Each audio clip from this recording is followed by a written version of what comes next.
sultonim. Senga mushim bir vazifa berdim. Gumbazi Aya Sofiyadan baland bo'lishini istadim. Islomning buyukligi ko'kka yuksalishini istadim. Qara, bularni sen qilding. Bu kattalikni, bu yerlar ko'tara olmasligi uchun ustunlarni kesdim. Sen faqat ustunlarni kesdim deb o'ylayapsan. Sen meni so'zimni kesding. Bu majmua Aya Sofiyadan kattaroq bo'ladi demadimmi? Demadimmi?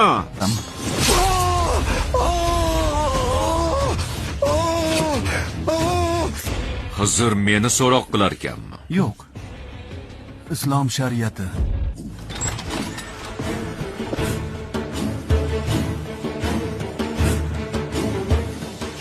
O'tirma. Bu yerda sulton emas, shariat oldida bandasan. Tizzangni bukib, tiz cho'q. Islom shariatiga ko'ra zulm bilan qo'l kesganni jazosi nima bilasanmi? Meni mulkimda meni so'roq qilasanmi?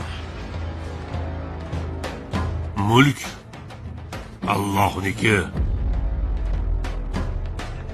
Hukm shariatnikidir. Kimki nohaq ravishda kimgadir zulm qilsa, ayni jazo unga tatbiq qilinadi.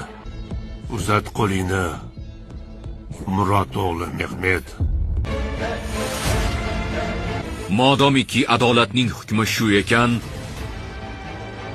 mana qo'lim. To'xtang, unday qilmang. Bunday bo'lishini kutmagandim. O'yin qilyapmizmi, me'mor boshi? Ammo u podshoh-ku.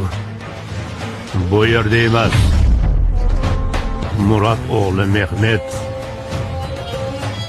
avvaliga chopilgan qo'li sababli senga tovon puli to'laydi. Me'mor boshi Xristodolosga tovon puli to'lanadi. Ortidan esa oilasining va o'zining barcha xarajatlari ommaviy xazina tomonidan qoplanadi. Xato qilding. Zararni nega davlat qoplaydi?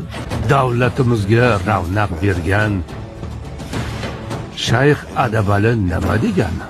Bandadan ol, bandaga ber. Davlatning moli xalqning jonidir. Davlatning xazinasi baytul moldir. Yetimning, yesirning, mazlumning molidir. Barcha